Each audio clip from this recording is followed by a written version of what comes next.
하겠습니다. 룻기 1장 1절로 5절까지 말씀입니다. 룻기 1장 1절로 5절까지 말씀인데요. 5절입니다. 그래서 함께 한 목소리로 합독하도록 하겠습니다. 룻기 1장 1절로 5절까지 말씀입니다.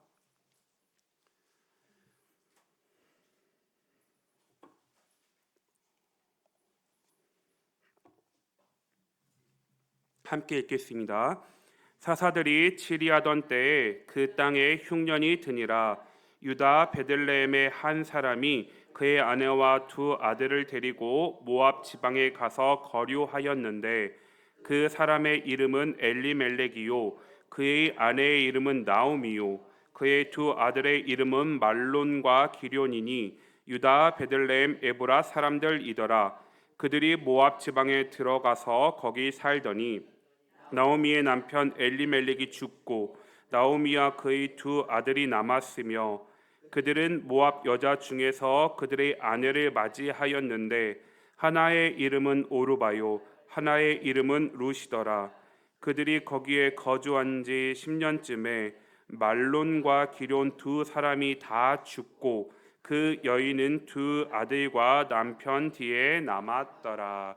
아멘. 내가 무너질 때 하나님은 어디에 계시는가라는 제목으로 하나님의 말씀을 전하도록 하겠습니다. 제가 이제 수요일마다 강단에 설 때는 룻기를 쭉 이어서 말씀을 전하고자 합니다.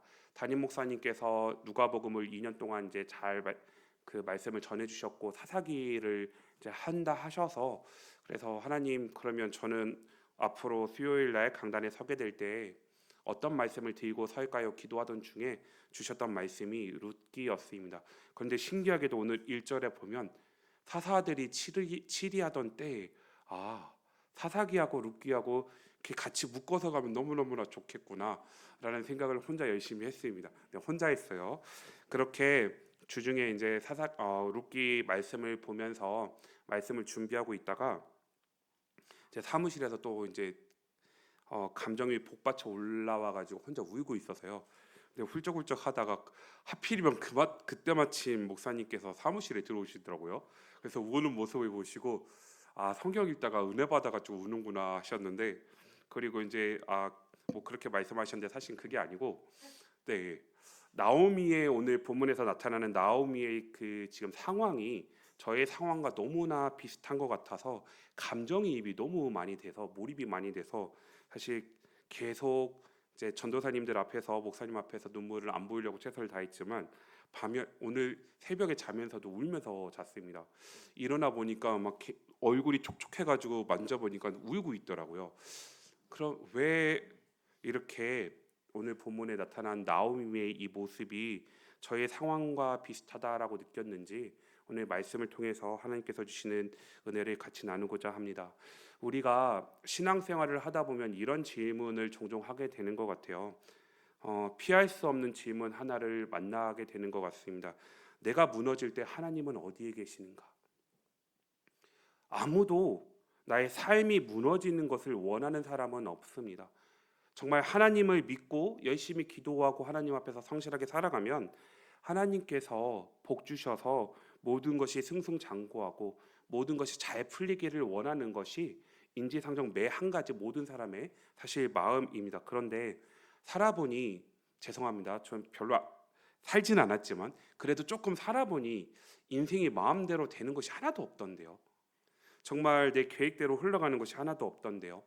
건강이 무너질 때도 있고 관계가 끊어질 때도 있고 믿고 있었던 것이 사라질 때가 그게 인생이더라고요. 그리고 그 순간 이렇게 느끼는 순간들이 종종 있었습니다. 이젠 끝이다. 나의 삶 가운데 더 이상 희망이 없다.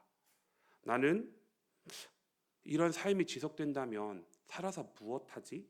라는 사실 그런 마음과 생각이 들 때가 종종 있었습니다. 제가 2007년도에 삼위교회를 다니던 시절에 그 송구영신 예배 끝나고 팀 모임을 하면서 뭐를 뽑았냐면 말씀 카드를 뽑았어요. 우리도 올해 내게 주신 말씀을 뽑았잖아요. 그처럼 말씀 카드를 뽑았는데 저에게 그 해 주셨던 말씀이 뭐였냐면 시편 1297의 119편 71절이었습니다. 그게 뭐냐면 고난당한 것이 내게 유익이라 이로 말미암아 내가 주의 율례들을 배우게 되었나이다. 다른 친구들은 올해 내게 주신 말씀 보고 막 되게 좋아하더라고요.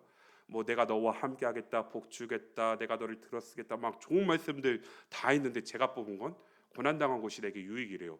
하나님 나한테 왜 이러세요? 제 첫날부터 시작하면서부터 왜 이 말씀을 주세요 하고 참 웃을 수가 없더라고요. 그렇게 지내다가 그 해에 어떤 일이 있었냐면 저희 아버지께서 저희 그때 태안에서 굴 양식을 하고 있었거든요. 근데 이제 사람이 없으니까 저희 옆집에 살고 있었던 누나 친구 형을 이제 일용직으로 채용을 해서 돈을 주고 굴 양식장 작업을 하고 있었는데 바다에다가 5m 쇠 파이프를 받고 있었어요.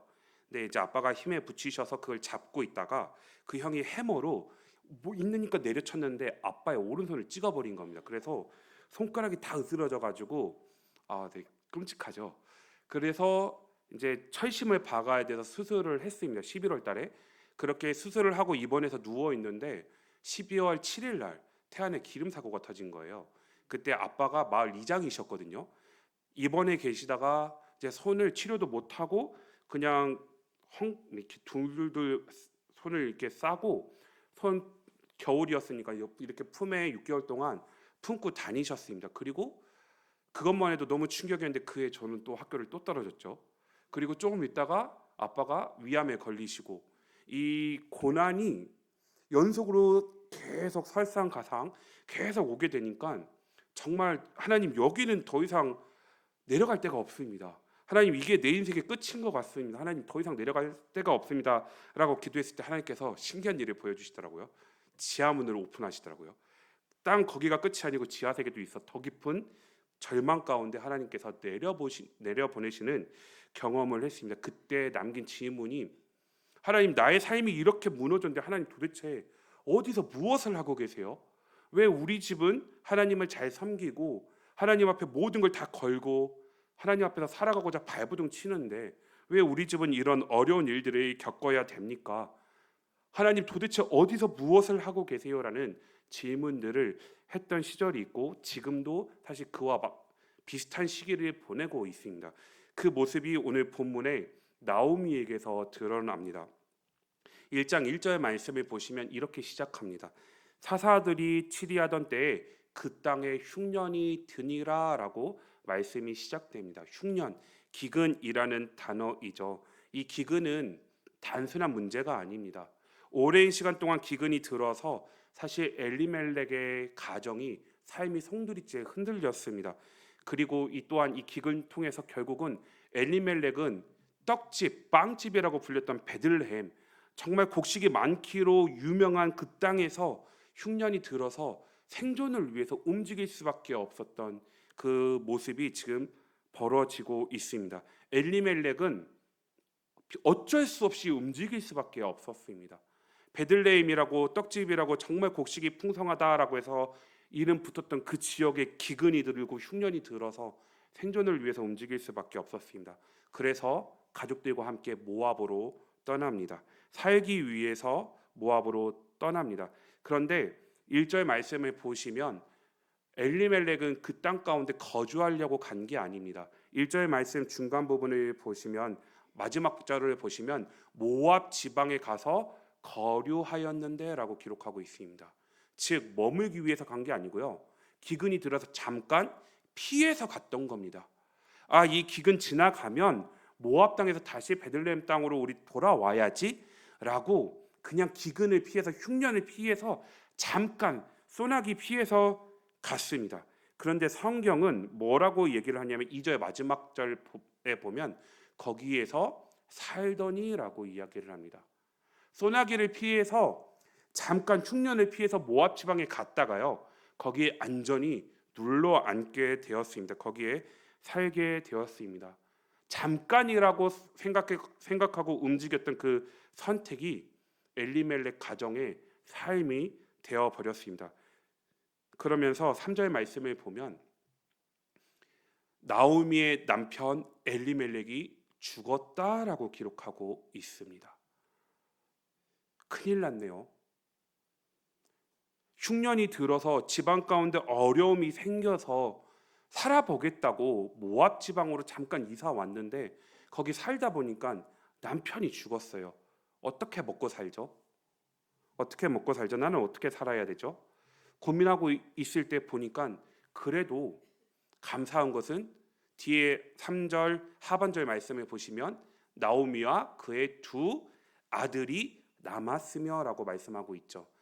남편 죽어서 너무 힘들고 고통스럽지만 나 이거 어떻게 살까 싶었던 찰나에 그래도 감사한 건 두 아들이 남아 있었습니다.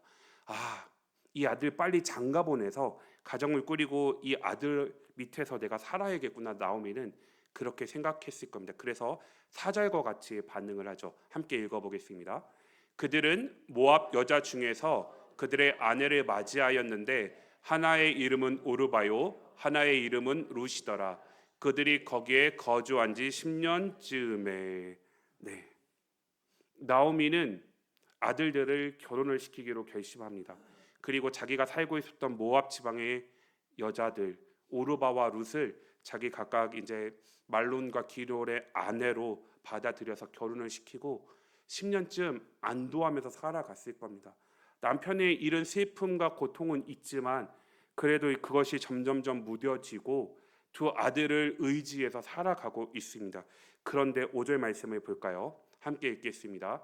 말론과 기럯 두 사람이 다 죽고 그 여인은 두 아들과 남편 뒤에 남았더라. 10년 동안 살면서 이제 괜찮겠지. 이제 다시 시작할 수 있겠다. 그런데 5절의 말씀은 이렇게 이야기합니다. 말론과 기럯 두 사람이 다 죽고입니다. 자기가 의지하면서 살아갈 수밖에 없었던 그 두 아들도 웬일인지 죽었습니다. 그리고 성경은 3절과 5절에 이렇게 이야기합니다. 남겨졌다라고 이야기합니다. 남겨졌다. 남편 없습니다. 아들 없습니다. 이건 가족을 이룬 단순한 슬픔 그 이상입니다. 인생 전체가 송두리째 무너져 버린 것입니다. 이 시대는 여자 혼자 살 수 없는 시대였습니다. 남편을 의지해야 아들을 의지해야 살 수 있었던 시대였는데 흉년을 피하려고 왔던 모압 지방에서 남편도 잃었고 그나마 의지하고 살아갈 수밖에 없었던 두 아들도 잃었습니다. 삶이 송두리째 망가졌습니다. 더 이상 나오미에게는 미래가 없습니다. 소망이 없습니다. 이제 나오미에게는 아무것도 남지 않은 상황. 이 모습을 보면서 우리는 질문하게 됩니다. 하나님 어디에 계십니까? 하나님, 나오미의 가정이 엘리멜렉의 가정이 이렇게 무너지기까지 왜 그 땅 가운데 흉년을 허락하셨고 왜 엘리멜렉은 죽게 하셨으며 말론과 기럯을 데려가셨습니까? 하나님 왜 이렇게 처참하게 엘리멜렉의 가정을 나오미의 가정을 무너뜨리십니까? 하나님 어디 계십니까? 라는 질문을 하게 됩니다.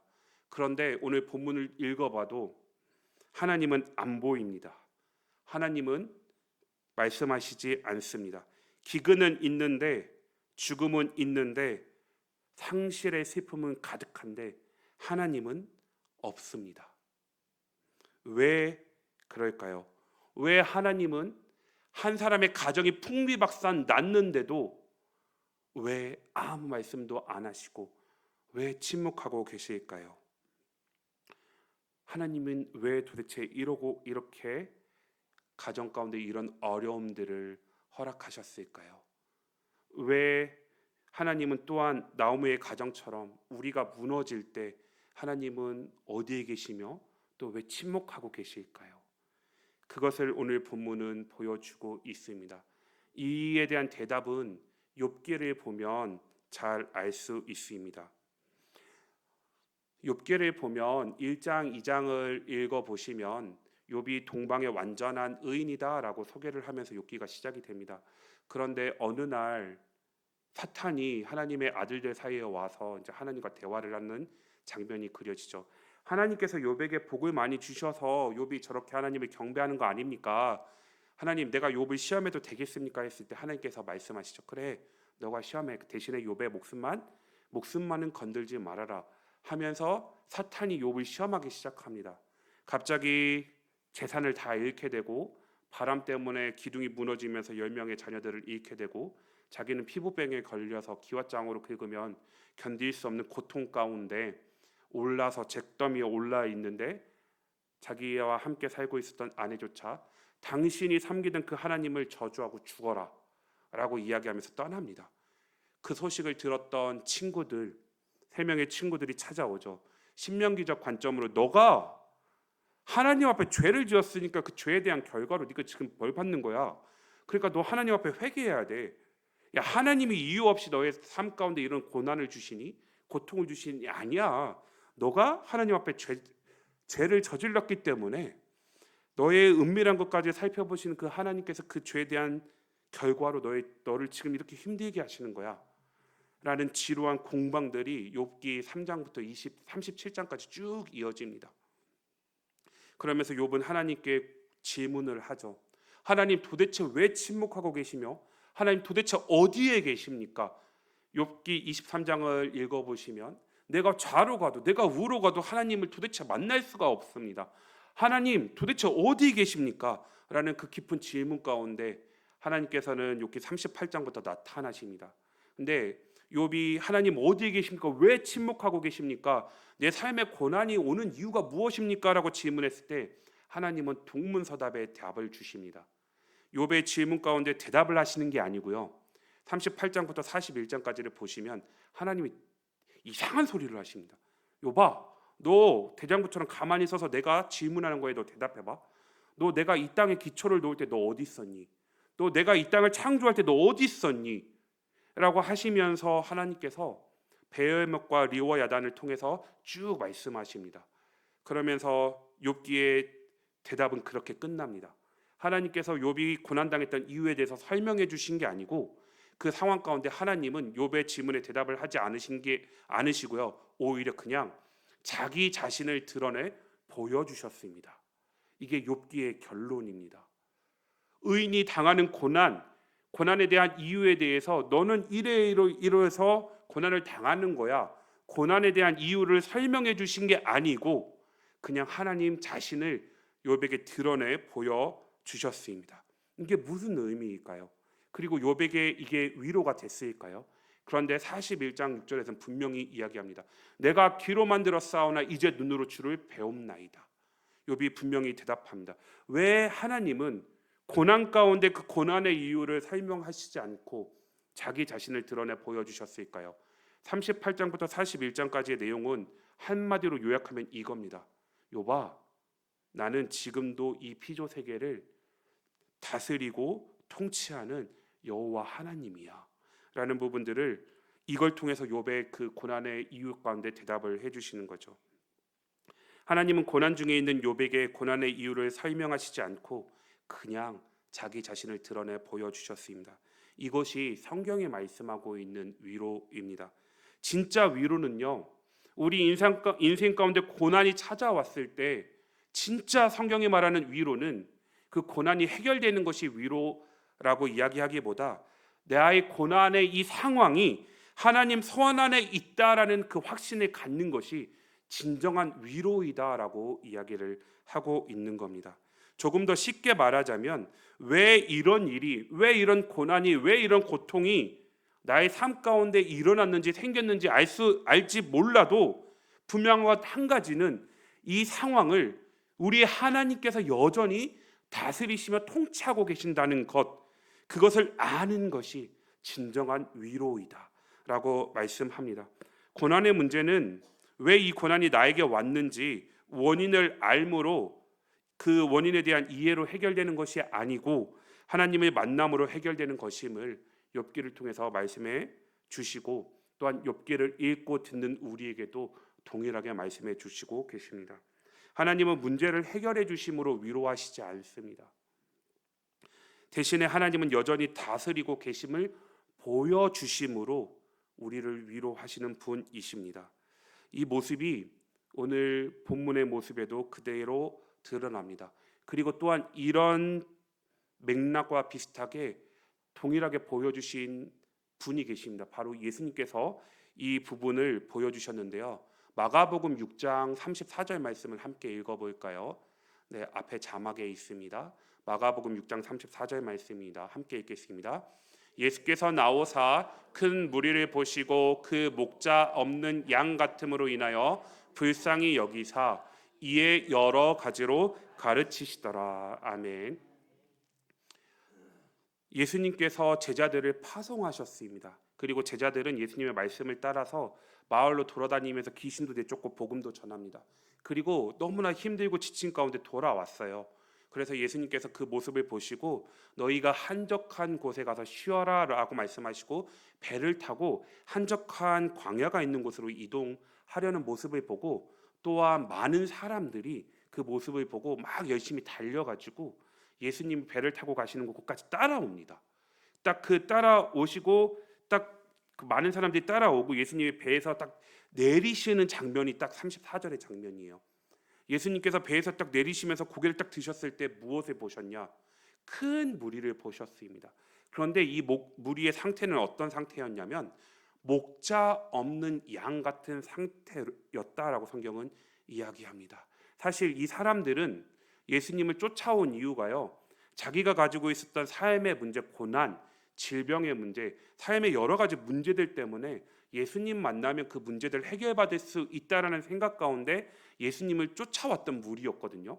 그런데 성경은 그 사람들의 본래 심성, 그 안에 있는 내면의 상태를 분명하게 이야기합니다. 목자 없는 양 같은 상태. 즉 참된 목자가 없어서 영원히 방황하고 있는 그 상태, 영원의 결핍이 있는 그 상태, 그것을 보시고 예수님께서는 창자가 끊어지는 고통 가운데 그들을 불쌍히 여기셨습니다. 그리고 너무너무나 고통스러워하셨습니다. 원래 하나님께서 사람을 창조하신 목적과 다르거든요. 고통과 고난과 질병 가운데 어려움 가운데 있는 모습은 원래 하나님께서 사람을 창조하신 목적이 아니었거든요. 그래서 그들을 불쌍히 여기셨습니다. 그리고 제가 이상했던 점은 이 점입니다.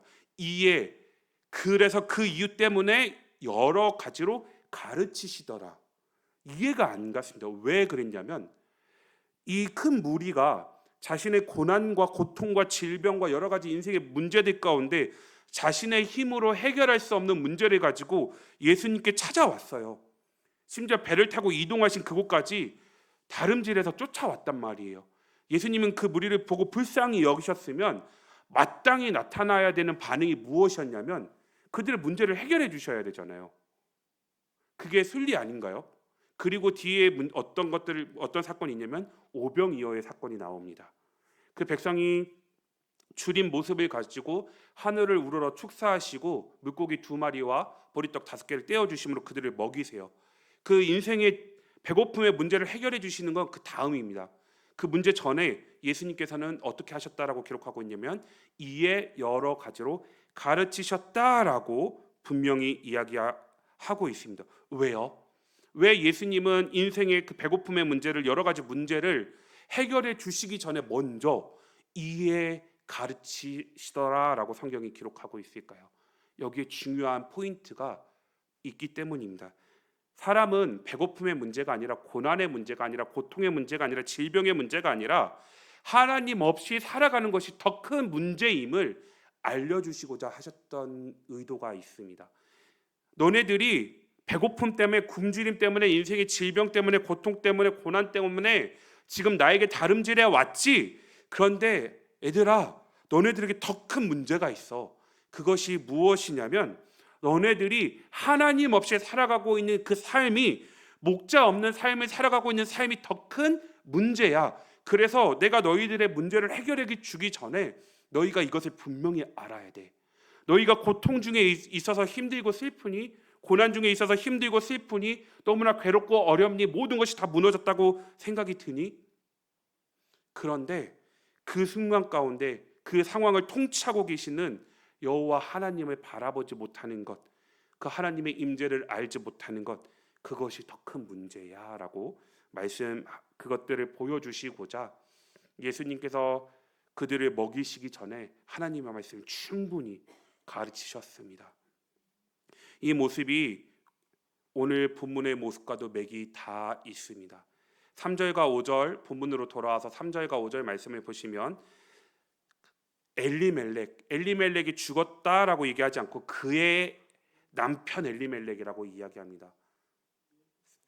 나오미의 슬픔을 강조하기 위해서 성경이 이렇게 기록하고 있습니다. 그리고 나오미와 두 아들이 남았고, 거기서 조금 더 시간이 흘러서 나오미 혼자 남아 있는 이 상황. 두 아들도 죽고 남편도 죽었고 삶의 터전도 흉년이 들어와서 더 이상 살 수 없는 인생이 산산조각 나버린 그 상황 가운데 하나님께서는 이렇게 말씀하시는 거예요. 모든 게 다 끝났다라고 생각이 들지? 그런데 눈을 들어 그 모든 것이 끝난 자리에 여전히 남아있는 나를 바라봐라고 말씀하시는 거죠. 하나님이 안 계신 것이 아닙니다. 우리가 내가 무너진 그 자리에도 여전히 그 자리를 통치하고 계시는 하나님을 못 볼 뿐이다라고 말씀하고 있는 거죠. 오늘 본문에서 성경은 지금 나오미의 가정이, 엘리멜렉의 가정이 왜 무너졌는지 설명하지 않습니다. 그리고 그 이유를 말하지 않습니다. 왜 성경이 이것들을 직접적으로 보여주지 않을까요? 하나님은 때로 설명 대신 다른 것을 주시기 때문입니다. 그 다른 것은 문제의 해결이 아니라 하나님 자신입니다.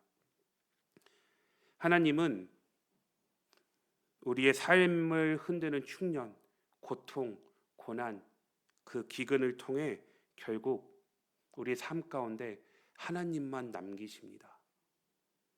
우리가 고통 중에 있을 때, 흉년 가운데 있을 때, 기근 가운데 있을 때, 고난 가운데 있을 때 그 문제를 해결해 주면 그 문제는 해결돼서 너무너무나 기쁠 겁니다. 그런데 하나님은 보이지 않습니다. 고통과 고난과 흉년과 기근과 어려움 가운데 하나님께서 하나님 자신을 드러내 보여주시면 우리의 존재가 바뀝니다. 그 하나님을 발견하는 순간 내가 인지하지 못하고 나의 상황은 지금 바뀌는 것 같지 않고 너무나 고통스러울지 몰라도 그 고난의 현장 가운데 여전히 우리 하나님은 나와 함께 계셨구나. 그러면 그 하나님께서 언젠가는 일하시겠구나. 그 믿음 때문에 우리의 시선이 고난과 고통 가운데로 향하는 것이 아니고 하나님께로 향하게 됩니다. 하나님은 우리에게 이것을 원하십니다. 그리고 성경은 이것이 가장 복된 인생이다라고 이야기를 합니다. 사람은 적어도 저는 간사한 것 같습니다. 나의 인생이 슬슬 풀리는 것 같을 때는 꼭 내가 잘해서, 내가 열심히 살아서 나의 삶이 잘 풀리는 것 같다라는 착각을 종종 하게 되는 것 같습니다. 그런데 다시금 나의 삶 가운데 이유 모를, 원인 모를 고난과 어려움이 찾아오기 시작하면 붙들 수 있는 게 하나님밖에 없습니다. 그 삶의 현장 가운데 처절하게 무너져서 더 이상 의지할 수 있는 단 하나도 남지 않은 그 순간에 그때서야 온전히 하나님께 시선을 돌리게 되는 저 자신을 종종 발견하게 됩니다. 근데 이런 모습이 비단 저만의 모습일까요? 그렇지는 않은 것 같습니다. 우리 성도님들의 인생 가운데도 고난이 찾아올 때가 있고 고통과 기근이 찾아올 때가 있습니다. 그런데 더 힘든 것은 그 고통의 이유, 고난의 이유, 원인을 모를 때 너무너무나 답답합니다. 왜 나에게 이런 슬픔과 고통과 어려움들이 찾아오지? 왜 나에게 이런 너무나 감당하기 벅찬 어려움들이 찾아오지? 하나님 이것 좀 제발 해결해 주세요 라고 아무리 간절히 기도해도 하나님은 침묵하시는 것 같습니다. 하나님은 응답하지 않으시는 것 같습니다. 하나님 나 죽을 것 같아요 비명을 질러도 하나님은 바로 그 문제를 해결해 주시지 않습니다. 그런데 그 자리에 그 고난의 현장 가운데 여전히 하나님은 함께하고 계셨습니다. 그리고 하나님께서 말씀하고 계시죠. 내가 너와 함께할 거야. 내가 너와 함께할 거야. 그리고 그 무너진 그 자리에 하나님 한 분만을 남기시는 그 믿음의 고백을 기뻐하신다는 것. 그렇게 하나님과 함께 있다 보면 어느 사이인가 삶의 어려움들이 하나씩 하나씩 지나가 있더라고요. 이것이 성경은 정말 복된 인생이다라고 이야기합니다. 하나님과 동행하는 삶. 하나님은 우리를 이렇게 길러내길 원하시고 하나님의 자녀가 이렇게 살아가길 원하십니다. 그 은혜가 우리 성도님들의 삶 가운데 가득가득 넘치었으면 정말 좋겠습니다. 문제가 해결되면 우리는 다시 문제 중심으로 살아갑니다. 하지만 하나님을 만나면 우리는 하나님 중심으로 살아가는 사람으로 바뀌게 됩니다. 모든 것이 무너지고 희망이 사라진 그 자리에도 하나님은 여전히 남아 계십니다. 그래서 우리는 때때로 무너져도 괜찮습니다. 아직 하나님이 남아 계시고 그 자리에서 하나님께서 우리를 붙들고 계시기 때문에 우리가 무너질 때도 하나님은 여전히 우리와 함께 계심을 믿고, 혹시 고난 중에 고통 가운데 있는 분이 계시다면 지금 그 자리에서 문제 해결을 위해서 기도하기보다 나와 함께하고 계시는 그 하나님께 우리 시선을 온전히 집중하고 그 하나님을 기대하고 그 하나님의 일하심을 또 바라보면서 그 하나님 손 붙잡고 다시 일어나시는 우리 교회 성도님들 되시기를 예수님의 이름으로 축복합니다. 다 함께 기도하겠습니다. 우리가 삶을 살다 보면 이유 모를, 원인 모를 어려움들이 삶 가운데 찾아올 때가 있습니다. 우리는 그럴 때마다 이렇게 기도하죠.